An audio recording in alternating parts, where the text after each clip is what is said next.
సభాయ నమః. సభకు నమస్కారం. ఇంత విశిష్ట వేదిక మీద ఘనమైన మహనీయుల మధ్యలో ఇక్కడ ఈ వేదిక మీద నేను ఉంచడం చాలా ఆనందంగా ఉంది. సృష్టిలో చలనం ఉన్నది ఏది ఆగిపోకూడదు. పారే నది, వీచే గాలి, ఊగే చెట్టు, ఉదయించే సూర్యుడు నువ్వు అనుకున్నది సాధించు సాధించు అని కసి కసిగా నీలో ప్రవహించే నెత్తురు ఏది ఆగిపోకూడదు. అలాగే తెలుగు నేల మీద, వీధి అరుగు మీద, అమ్మ ఒడిలో ఉన్నటువంటి మీరు తలుచుకుంటే నీ తలరా తింతేరా అని నిన్ను అవమానించిన వాళ్ళు కూడా నీ ముందు తల దించుకునేలా ఈ స్థాయికి వచ్చిన మీరు సప్త సముద్రాలు దాటి అమెరికా ఖండంలో మీరు ఆంధ్రుల ఆత్మాభిమానాన్ని, ఆత్మగౌరవాన్ని సగర్వంగా తలెత్తుకునేలా చేసినటువంటి మీరు నిజంగా నేను ఆంధ్రప్రదేశ్ తెలుగు నేల మీద ఉండి చూస్తే తెలుగు ఏమవుతుందని ఆందోళన ఉండేది. చీఫ్ జస్టిస్ రమణ గారు, చీఫ్ జస్టిస్గా పనిచేసిన రమణ గారు, ఉపరాష్ట్రపతిగా పనిచేసిన వెంకయ్యనాయుడు గారు, మండలి బుద్ధప్రసాద్ గారు, యార్లగడ్డ లక్ష్మీప్రసాద్ గారు, ఇలాంటి వాళ్ళందరూ కూడా తెలుగు భాష గురించి ఆందోళన చెందుతూ ఉండేవారు. కానీ తరతరాల తెలుగుదనం, తరలి వచ్చే యువతరం అనే నినాదంతో తరతరాలుగా తరగని గని తెలుగని చాటి చెప్పుతోంది తానా వేదిక. తెలుగు గురించి మాకు బెంగ లేదిక.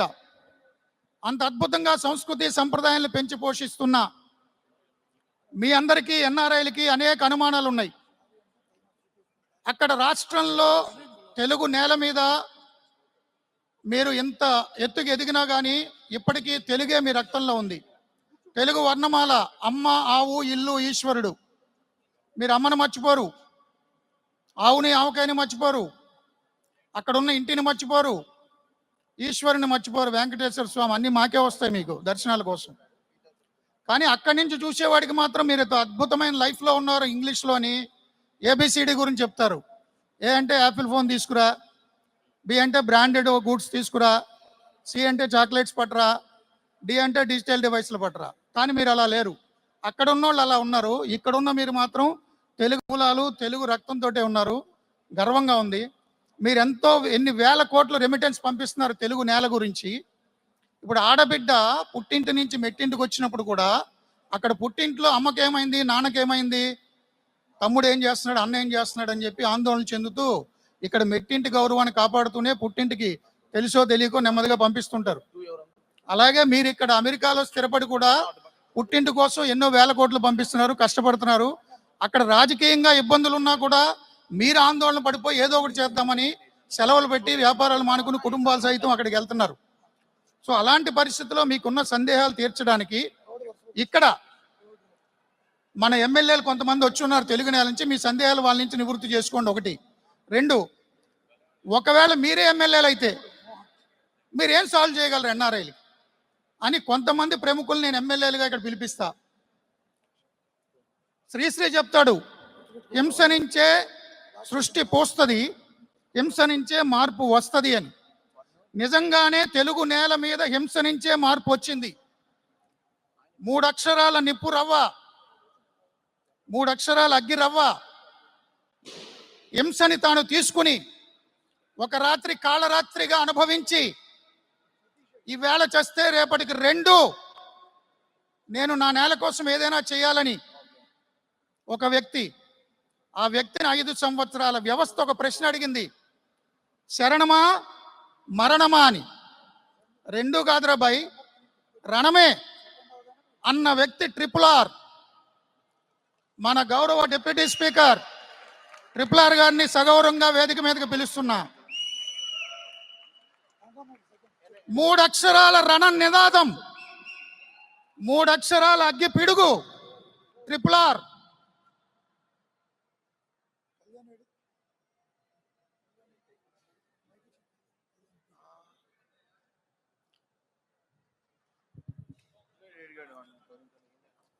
సార్ మీరు గౌరవ స్పీకర్ గారు ఈ సభలో.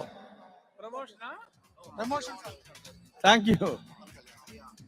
ట్రిపుల్ ఆర్ గారు డిప్యూటీ స్పీకర్ ఆంధ్రప్రదేశ్ శాసనసభలో ఈ రోజు ఈ మాక్ పొలిటికల్ ఫోరంలో స్పీకర్. సో మీరు సందేహాలు అడగడానికి ఎమ్మెల్యేలను పిలుస్తున్నా. డాక్టర్ అరవింద్ బాబు గారు నర్సరావుపేట ఎమ్మెల్యే, రోషన్ గారు చింతలపూడి ఎమ్మెల్యే, కంగిరాల సౌమి గారు నందిగామ ఎమ్మెల్యే, వసంత్ కృష్ణప్రసాద్ గారు మైలవరం ఎమ్మెల్యే. రెండు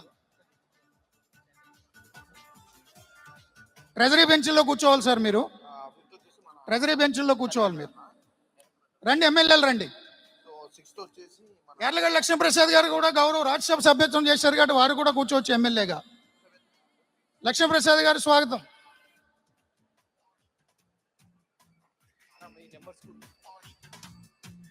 ఆంధ్రప్రదేశ్ అసెంబ్లీలో ప్రతిపక్షం అసెంబ్లీకి రాకపోవడం వల్ల, అసలు ప్రతిపక్షం అసెంబ్లీకి రాకపోవడానికి కూడా కారణమైన ట్రిపుల్ ఆర్ గారు వస్తే ఎలా ట్రీట్మెంట్ ఇస్తారో అని భయంతో రాలేదని అంటారు. సో ఆయనకు అక్కడ ఆంధ్రప్రదేశ్ శాసనసభలో కూడా బోరు కొడుతోంది ప్రతిపక్షం లేక. ఈ సభలో అయినా ప్రతిపక్షం ఉండేలాగా, ఒకవేళ ఎమ్మెల్యేలుగా ఉంటే, ఇప్పుడు కోమటి జయరాం ఉన్నారు, ఆయన ఒక సినోనిమ్. ప్రవాసాంధ్రులన్నా, తానా అన్నా, అమెరికాలో స్థిరపడిన ఆంధ్రులన్నా, ఫస్ట్ జనరేషన్ వచ్చి అనేక మందికి, లక్షలాది మందికి అమెరికా డ్రీమ్కి ఒక పునాది వేసి మార్గం వేసిన కోమటి జయరాం సపోజ్ ఎమ్మెల్యే అయ్యారనుకోండి, ఆయన ఏం చేస్తారు? ఎన్ఆర్ఐలకి ఆయన కాలేదు కాబట్టి ఇప్పుడు అందరినీ తిడతాడు, ఎమ్మెల్యేలని మంత్రుల్ని. ఇప్పుడు ఒకవేళ ఆయన అయిపోయాడు అనుకో, ఏం చేస్తాడు? ఆయన్ని ఎమ్మెల్యేగా ప్రమాణ స్వీకారం చేయిస్తారు రఘురామరాజు గారు. ఈరోజు మాకు అసెంబ్లీలో గంగాధర్ నాదెళ్ల గారు. మీరు చట్టసభల్లో ఉంటే ఏం చేస్తారో అడుగుతాను సార్ నేను. మీరు మీ ఎన్ఆర్ఐలకి ఏం చేస్తారు? గౌరవ్ వెంకటరెడ్డి గారిని పిలుస్తున్న సగౌరవంగా, ప్రజాప్రతినిధి సీనియర్ గౌరవ్ వెంకటరెడ్డి గారు.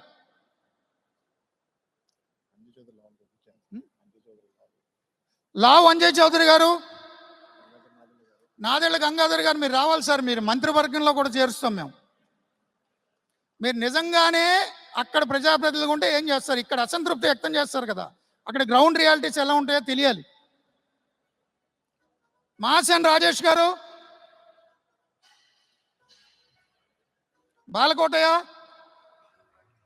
బాపిరాజు గారు నికార్సైన రాజకీయ నాయకుడు, జిల్లా పరిషత్ అధ్యక్షులు చేశారు.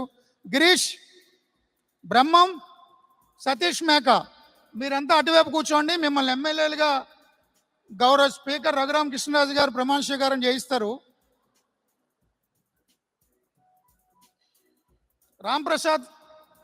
రాంప్రసాద్ గారు కూడా కూర్చోండి.